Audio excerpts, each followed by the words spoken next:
Assalamualaikum Bapak Ibu Guru SDN UKS 09 Pagi. Saya ingin mengimbaskan sesuatu yang saya dapatkan beberapa minggu yang lalu yang judulnya Budaya Positif, pengimbasan modul pendidikan guru penggerak. Adapun agendanya sebagai berikut: pembukaan, kemudian materi disiplin positif dan nilai kebijakan universal, teori motivasi, hukuman dan penghargaan, keyakinan kelas, simulasi keyakinan kelas, kebutuhan dasar manusia, 5 posisi kontrol guru, segitiga restitusi, dan simulasi segitiga restitusi. Nah, perkenalkan ya, nama saya Rina Mediawati, asal sekolah SDN 09 UKS Jakarta Timur. Saya berdiri di sini bukan berarti saya lebih pintar dari Bapak Ibu guru ya. Saya hanya berbagi atau sharing kepada Bapak Ibu guru pengimbasan mengenai kurikulum merdeka. Mungkin Bapak Ibu guru lebih lihai atau lebih pandai dalam mengasuh anak-anaknya di kelas. Oke, sekarang sebelum kita mulai, kita bikin dulu kesepakatan kelas ya. Untuk materi ini kira-kira apa yang akan Bapak Ibu inginkan ya mengenai kesepakatan kelas hari ini di sini. Silakan ditulis.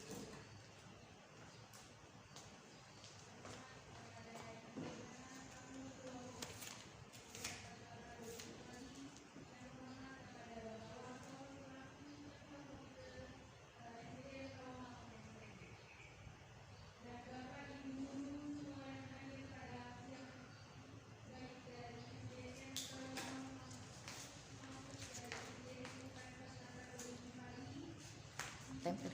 Ya, sudah ya, tolong tempelkan Ibu. Ya. Ada lagi, tempel lagi semuanya. Tempel semuanya. Ya.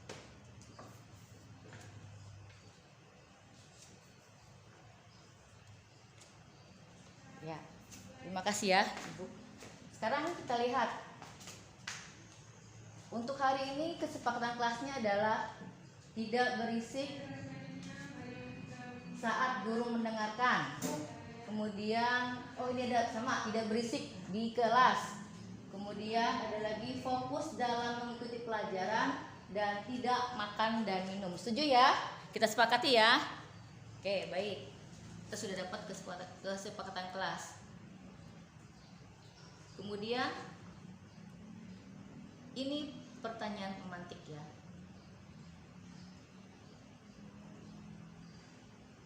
Oke, materi pertama berasal dari bahasa Latin, disiplin.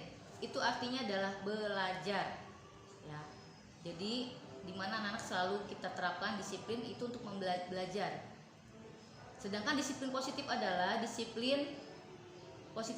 pendekatan dalam mengelola perilaku individu, terutama anak-anak, dengan mengedepankan pemahaman, empati, dan komunikasi yang baik. Pendekatan ini berfokus pada memberikan pengarahan, panduan, dan konsekuensi yang sehat untuk mengajarkan individu tentang tanggung jawab dan akibat dari tindakan mereka. Ya. Bentar, saya ambil dulu.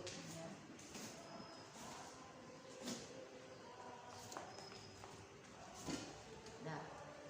Nah, inilah disiplin positif menurut teori kontrol pilihan Dr. William Glasser.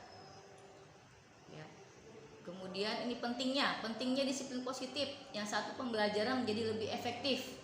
Kemudian pengembangan empati, pembentukan karakter yang kuat, dan pencegahan perilaku negatif.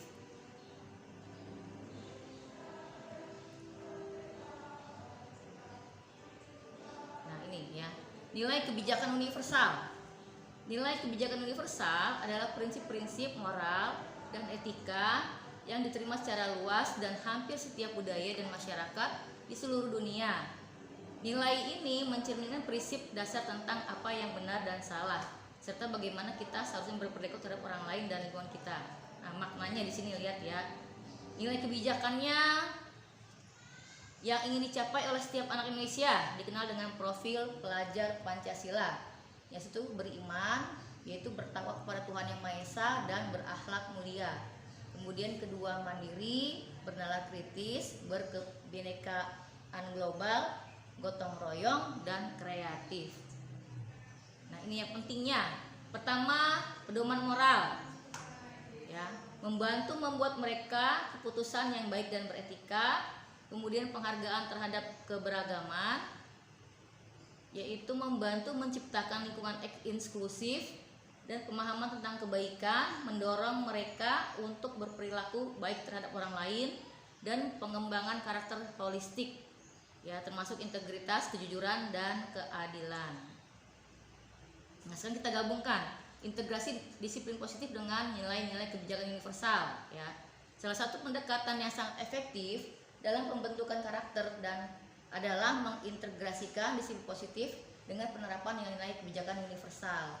Ini memungkinkan pendidik untuk mengajarkan nilai-nilai etika dan moral sambil memahami bahwa setiap individu memiliki potensi untuk tumbuh dan belajar dari kesalahan mereka. Nah, sekarang manfaatnya. Apakah manfaatnya? Kita lihat ya, manfaatnya pertama, karakter yang kuat. Individu yang mengalami pembentukan karakter yang baik memiliki karakter yang kuat dan integritas yang tinggi. Kemudian pemahaman moral. Mereka memiliki pemahaman yang lebih baik tentang apa yang benar dan salah dalam berbagai situasi. Kemudian yang ketiga, kemampuan berkontribusi. Individu ini memiliki kemampuan untuk berkontribusi positif pada masyarakat dan lingkungan mereka. Kemudian pengembangan hubungan yang sehat. Mereka mampu membangun hubungan yang sehat dan harmonis dengan orang lain. Tantangannya, ya, adapun tantangannya adalah perbedaan budaya, ya. Karena itu penting untuk memahami dan menghormati perbedaan ini dalam konteks pendidikan. Yang kedua, kesesuaian dengan perkembangan usia. Pendidik harus mempertimbangkan tahapan perkembangan saat menerapkan nilai-nilai ini. Dan yang ketiga, kesadaran dan pemahaman, ya, diperlukan untuk memastikan pemahaman yang mendalam. Jadi tidak semua individu memiliki kesadaran dan pemahaman yang sama tentang nilai-nilai kebijakan. Nah, sekarang kita refleksi dulu ya. Ya, kita ice breaking dulu, Bapak Ibu. Ya, oke Bapak Ibu. Tadi kita sudah ice breaking ya. Kemudian kisaran refleksi ya. Di sini ada 3 benda, sesuatu yang akan Anda jadikan apa ini? Maksudnya Anda ingin diri Anda menjadi apa? Apakah kulkas, apakah koper atau suitcase, apakah tong sampah? Ya, ada 3 ya. Jadi coba Bapak Ibu pikirkan diri Anda ingin menjadi seperti apa? Ya, coba Ibu Vera kira-kira ingin menjadi apa? Saya ingin jadi koper. Kenapa alasannya Bu Vera? Karena koper memuat semua barang yang kita perlukan. Oh gitu, membuat semua barang yang diperlukan. Oke. Ternyata Bu Vera ingin menjadi koper, semuanya bisa masuk, ya. Bisa masuk, bisa dibawa kemana-mana ya. Ya. Sesuatu yang akan dibawa dan dipergunakan dalam waktu yang dekat dan sesering mungkin. Oke, baik. Sekarang teori kedua itu teori motivasi dan hukuman dan penghargaan restitusi. Tujuannya adalah menjelaskan dan menganalisis teori motivasi dan motivasi intrinsik yang dituju serta menerapkannya dalam kehidupan sehari-hari di lingkungannya. Kemudian menjelaskan konsep hukuman dan penghargaan dan konsep pendekatan restitusi. Melakukan pengamatan peninjauan atas praktik penerapan konsep-konsep tersebut di lingkungannya sendiri. Sekarang kita lihat lagi ya. Ini sharing aja ya, pada hari Sabtu kemarin, apa yang menyebabkan Bapak Ibu bersedia mengikuti kegiatan pengimbasan modul ini? Nah, ya. Kemudian, jika di sekolah Bapak Ibu menjalankan peraturan ataupun keyakinan kelas sekolah, apa yang terjadi ketika warga sekolah memaati atau mematuhi dan melanggar? Coba Bu Vera, saya mau tanya, ketika warga sekolah satu mentaati atau mematuhi, kira-kira apa yang terjadi? Kira-kira pendapat Anda bagaimana? Menurut saya kalau kita misalnya saja ada peraturan sebagai gurunya pasti akan senang karena anak murid mematuhi apa yang sudah disepakati. Sedang kalau melanggar, kalau misalnya ada warga melanggar, berarti kesepakatan yang kita lakukan itu belum dipahami oleh warga di kelas tersebut. Oke, baik, terima kasih. Ya, terima kasih Bu Vera. Nah, sekarang teori motivasi perilaku manusia. Ada motivasi eksternal, kemudian motivasi internal, tujuan disiplin positif.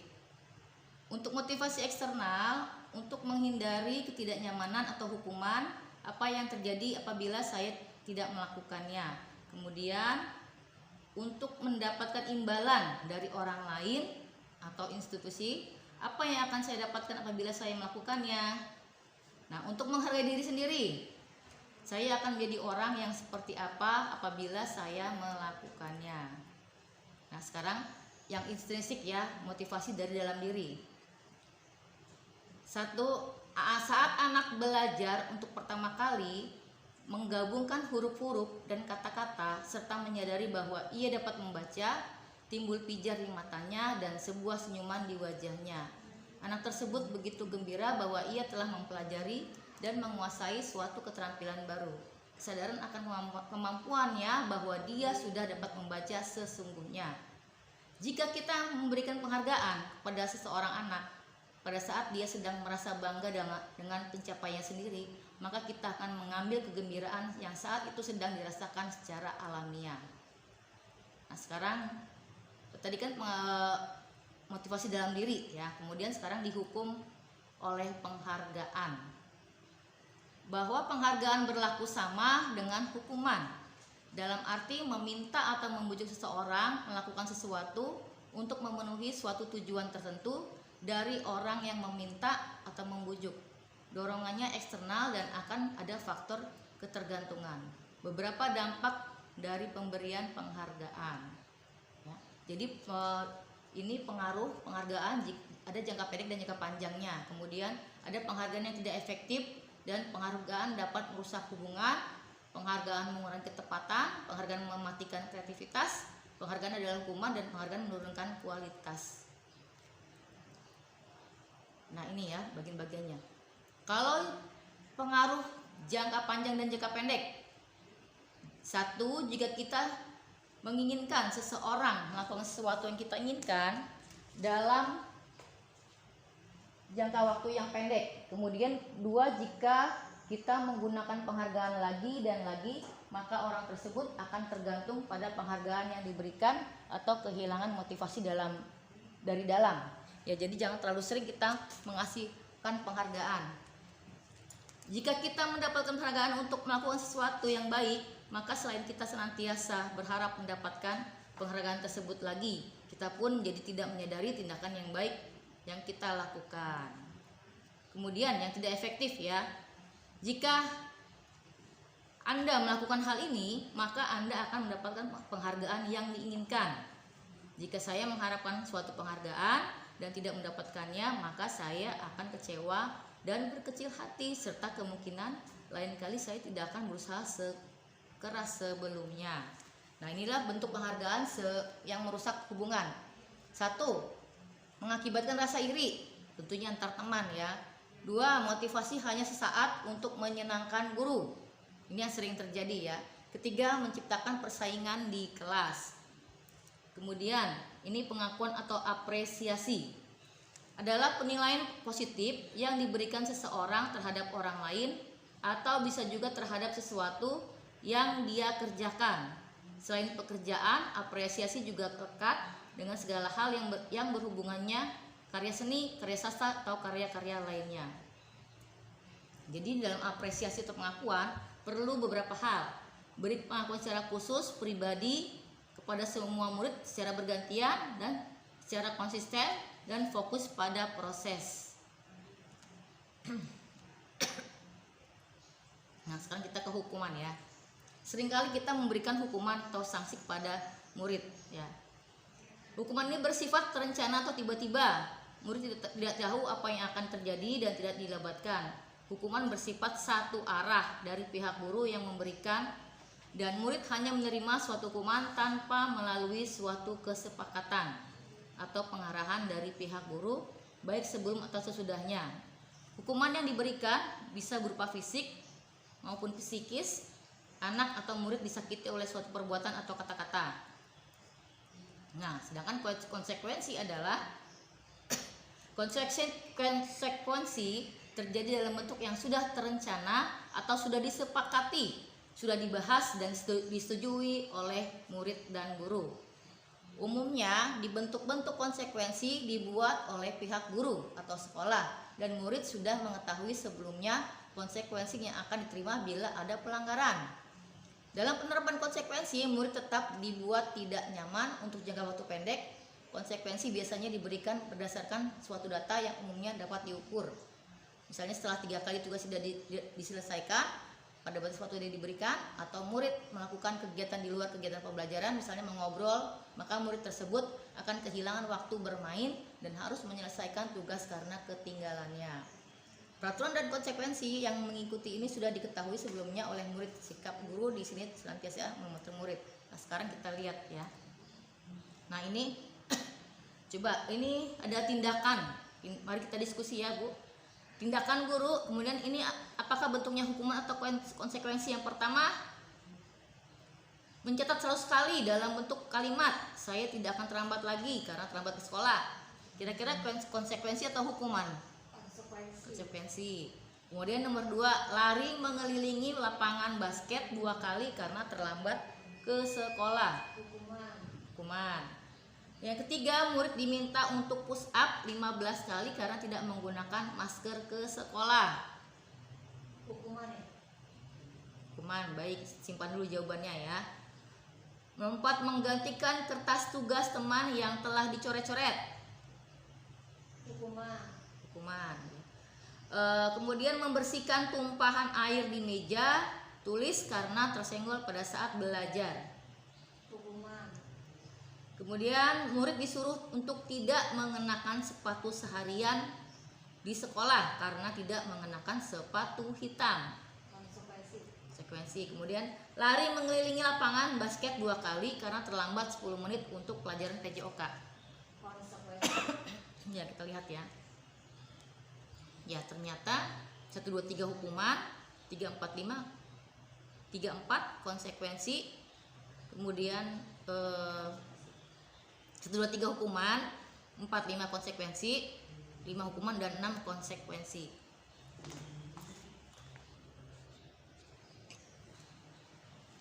Ya, kita lanjut ya. Restitusi. Apakah restitusi itu? Restitusi adalah proses menciptakan kondisi bagi murid untuk memperbaiki kesalahan mereka sehingga mereka bisa kembali pada kelompok mereka dengan karakter yang lebih kuat. Restitusi juga merupakan proses kolaboratif yang mengajarkan murid untuk mencari solusi untuk masalah mereka dan membantu murid berpikir tentang orang seperti apa yang mereka ingin dan bagaimana mereka harus memperlakukan orang lain.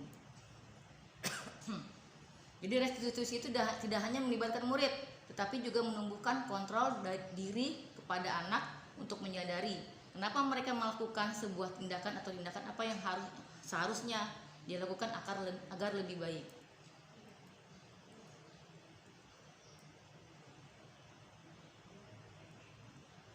Nah, ini ya, sebuah pendekatan untuk menerapkan disiplin positif.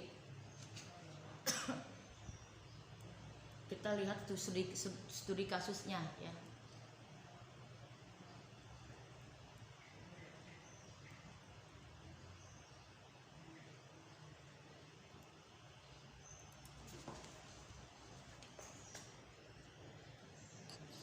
Ya, kita lihat studi kasusnya ya.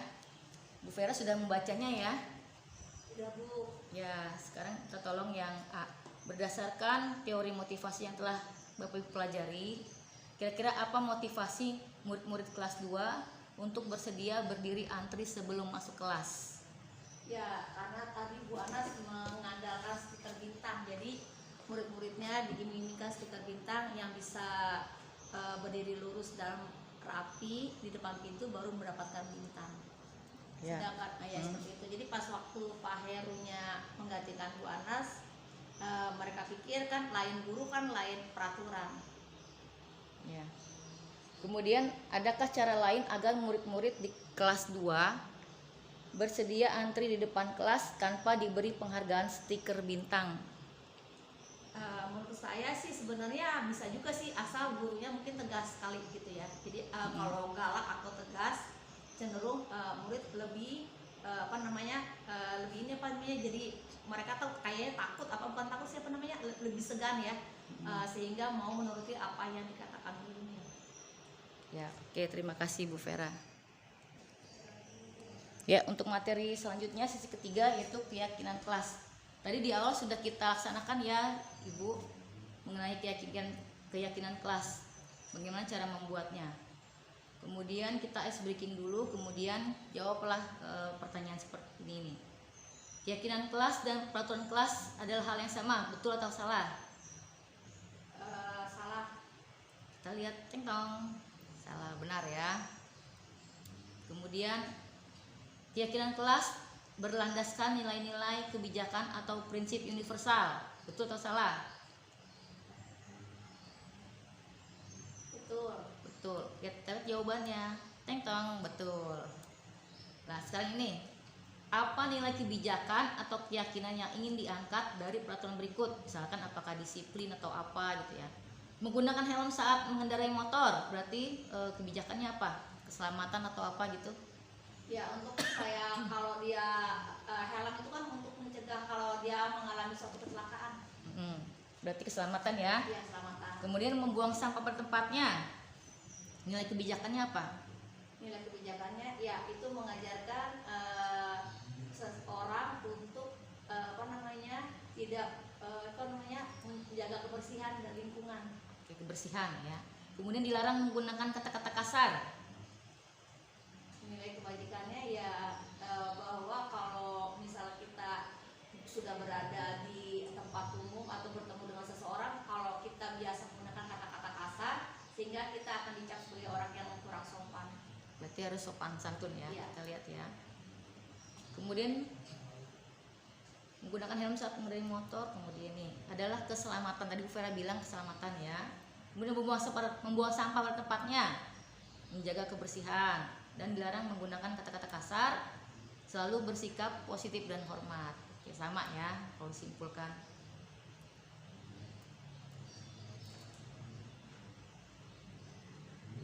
Nah sekarang urutannya kita urai lagi ya. Urutan atau langkah dalam menetapkan keyakinan kelas serta pendalamannya. Yang pertama, berdiskusi memunculkan peraturan-peraturan yang perlu ditaati warga kelas. Yang kedua, mengubah peraturan menjadi kalimat yang positif. Yang ketiga, menyarikan peraturan menjadi nilai-nilai kebijakan atau keyakinan kelas. Keempat, berdiskusi mengenai gambaran perilaku yang mencerminkan keyakinan kelas. Kelima, berdiskusi mengenai peran seluruh warga kelas. Dan keenam, meninjau ulang keyakinan kelas dari waktu ke waktu. Jadi ini fleksibel ya sistemnya, tidak harus dalam setahun itu ini mulu peraturan, jadi bisa dirubah per semester. Menumbuhkan budaya positif melalui keyakinan kelas. Nah sekarang ini ya, ini adalah diagram lingkarannya. Yang paling luar adalah budaya positif, kemudian lingkungan positif, keyakinan kelas, dan kelas.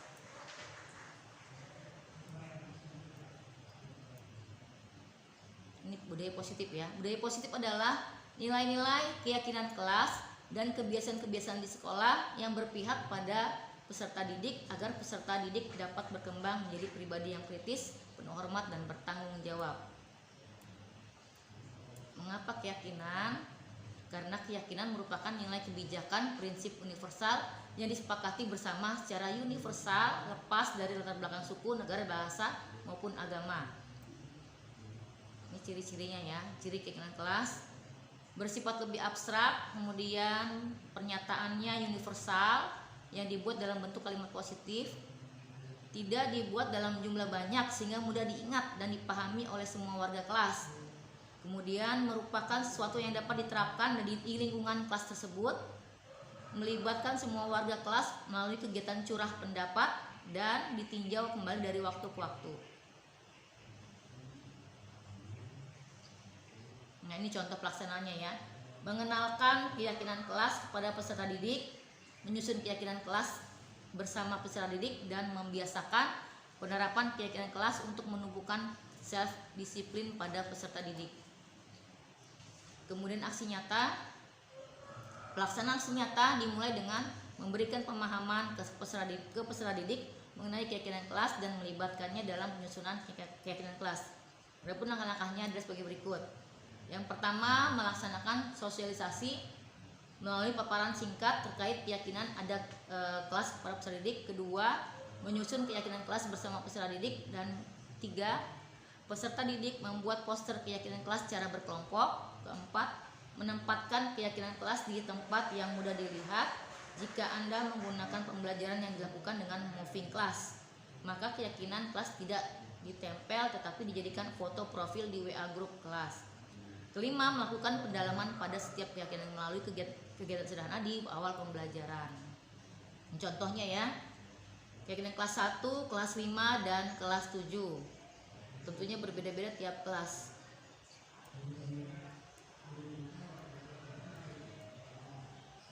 Nah, sekarang ini peraturan. Nilai keyakinan kelas seperti ini ya. Kita lihat dulu. Peraturannya selalu kembalikan buku ke tempatnya. Nilainya apa? Disiplin kayaknya ya. Disiplin ya. Terus dilarang mengganggu orang lain. Dilarang mengganggu orang lain, nilai keyakinan apa ya? Menghormati mungkin ya. Ya, menghormati orang lain ya. Terus hadir di sekolah 15 menit sebelum pembelajaran dimulai. Disiplin juga. Disiplin. Dilarang melakukan kekerasan. Keyakinan kelasnya ya. Dilarang melakukan kekerasan berarti ke apa ini ya? Mungkin kasih sayang ya, atau sayang. menghormati orang lain bisa ya. Dilarang menggunakan narkoba. Berarti apa ya? Kesehatan ya. Kesehatan. Kesehatan. Bergantian atau menunggu giliran. Budaya antri ya. Antri ya. Berarti harus teratur, disiplin teratur ya. Menggunakan masker. Disiplin juga. Mengikuti peraturan ya. Peraturan. Jangan berlari di kelas atau koridor. Mengikuti peraturan. Ya, disiplin. Kita lihat ya keyakinan kelasnya. Selalu kembalikan buku ke tempatnya, ternyata tanggung jawab. Oh, salah. Nah, nilai keyakinan tanggung jawab ya keyakinannya. Kemudian dilarang mengganggu orang lain. Menghormati orang lain. Hadir di sekolah 15 menit sebelum pembelajaran dimulai. Berarti menghormati orang lain dan berkomitmen. Ternyata kita banyak yang salah ya jawabannya ya. Iya. Dilarang melakukan kekerasan. Keselamatan dan menghormati orang lain. Dilarang menggunakan narkoba. Kesehatan. Bergantian atau menunggu giliran. Menghormati orang lain dan bersabar. Gunakan masker. Kesehatan dan keselamatan, dan jangan berlari di kelas atau koridor. Keselamatan dan keamanan. Nah, ini salah satu contohnya ya. Ini contoh mungkin anak-anak SMK ya. Mereka berdiskusi untuk membuat poster keyakinan kelas secara berkelompok, masing-masing kelompok. Ini contohnya.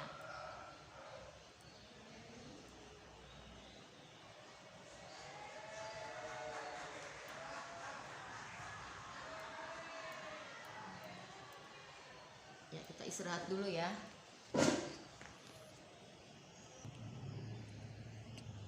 Ya, kita mulai lagi ya.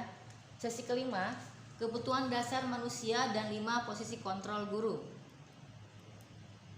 Kita tadi sudah ice breaking. Kemudian kira-kira ada 5 kebutuhan dasar manusia, sebutkan. Diisi yang kesenangan. Kedua, cinta kasih dan kasih sayang. Ketiga,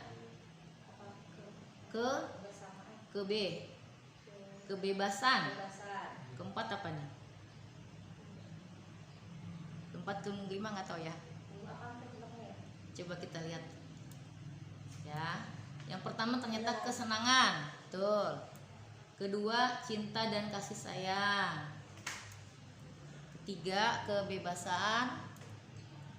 Keempat, penguasaan. Dan kelima, bertahan hidup. Untuk kesenangan itu kebutuhan untuk merasa senang. Apa yang kita kerjakan itu kita merasa senang, ya. Kemudian cinta kasih sayang, kebutuhan diterima, memberi dan menerima kasih sayang berkoneksi. Kemudian kebebasan, kebutuhan akan pilihan, kemandirian dan otonomi. Dan penguasaan, kebutuhan pengakuan atas kemampuan prestasi diakui. Bertahan hidup, kebutuhan fisiologis, rasa lapar dan lain-lain, serta psikologis atau rasa aman.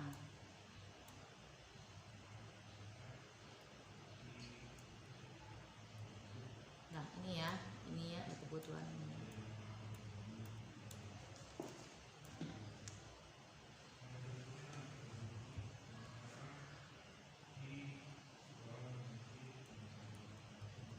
Ya.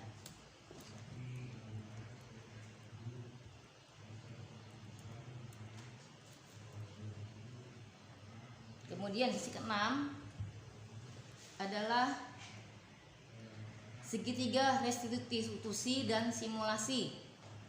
Ada 3 tahapan melakukan restitusi, yaitu menstabilkan identitas, validasi tindakan yang salah, dan menanyakan keyakinan. Nah, ini segitiga, bentuk segitiganya ya. Ada validasi kebutuhan, menanyakan keyakinan, dan menstabilkan identitas.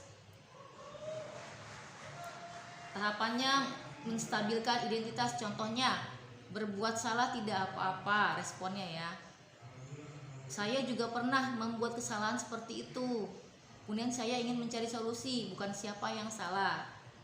Jadi kalau ada anak mempunyai masalah, kita hadapi seperti ini, pakai segitiga restitusi ya, menstabilkan identitas. Kemudian yang kedua, validasi tindakan yang salah. Contoh responnya, kamu pasti punya alasan melakukan hal itu, atau kamu boleh mempertahankan sikap itu, tapi kamu harus menambahkan sikap yang baru. Nah, yang ketiga, menanyakan keyakinan. Contohnya, contoh respon, nilai apa yang kita percaya dan apa keyakinan kelas kita. Nah, gitulah paparan. Ya, terima kasih untuk Bapak Ibu telah mengikuti pembiasan kurikulum Merdeka. Saya ucapkan terima kasih yang sebesar-besarnya atas bantuannya. Assalamualaikum warahmatullahi wabarakatuh. Waalaikumsalam warahmatullahi wabarakatuh. Assalamualaikum warahmatullahi wabarakatuh. Oke anak-anak, sekarang hari ini Ibu akan membuat keyakinan kelas. Apa itu? Yaitu peraturan yang ada di kelas selama dalam jam pelajaran ya. Jadi hari ini Ibu akan berikan beberapa macam warna post-it.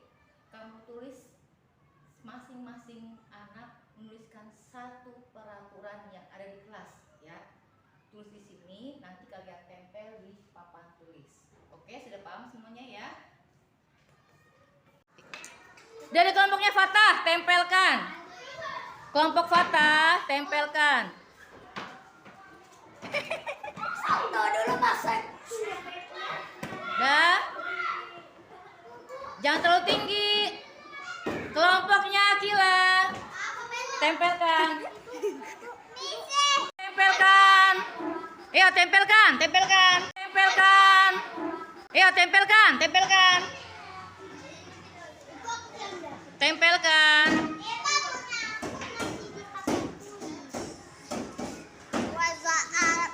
Macam aja.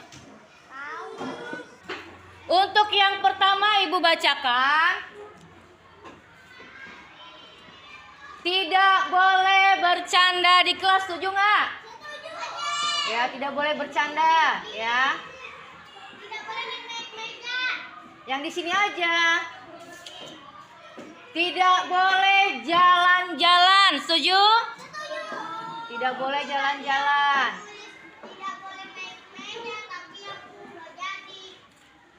Tidak bolak-balik ke kamar mandi, setuju nggak?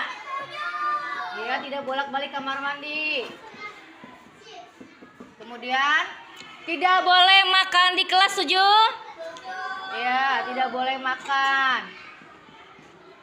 Kemudian tertib di kelas, setuju nggak? Setuju ya? Tertib.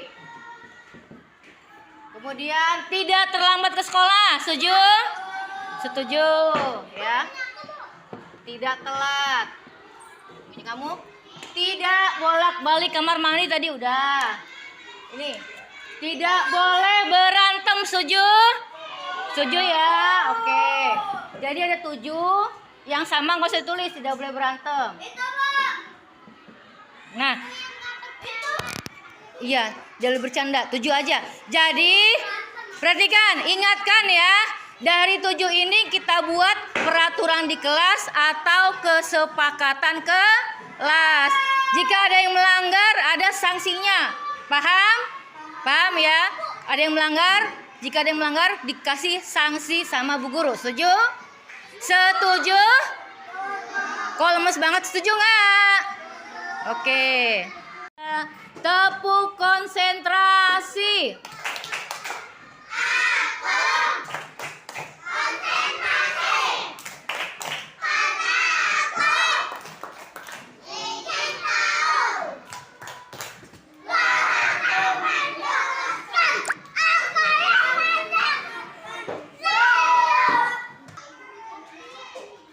Tepuk pramuka.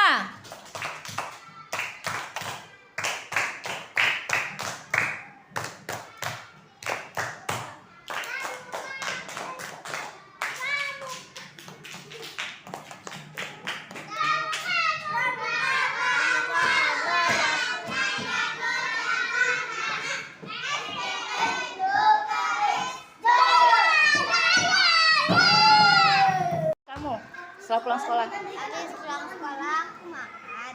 Terus aku main HP. Terus aku tidur. Terus habis aku tidur aku bangun. Terus mandi sore. Terus ini malamnya aku main sebentar. Terus makan sama ini sama main HP. Terus Oke. Pelan-pelan. aku lagi habis itu Pelan-pelan. saya ngaji habis itu aku pulang habis itu aku itu apa ya aku nggak main handphone terus habis itu aku mandi habis itu main ngaji habis itu main habis itu Jangan goyang-goyang badan. kerjaan PR habis itu senang udah duduk habis itu bangun habis itu aku sekolah udah aku pulang aku pulang sekolah habis itu aku main habis itu aku main bola itu aku pulang minum habis itu mandi di jam 5 habis itu aku sholat main HP sebentar sampai azan. Oke. Nah, Cici kemarin kamu. Kemarin aku pulang sekolah makan dan dagang pulang aku jam berapa nggak tahu dah. Malam. Ya, kan pas itu saya mandi tidur balik sekolah.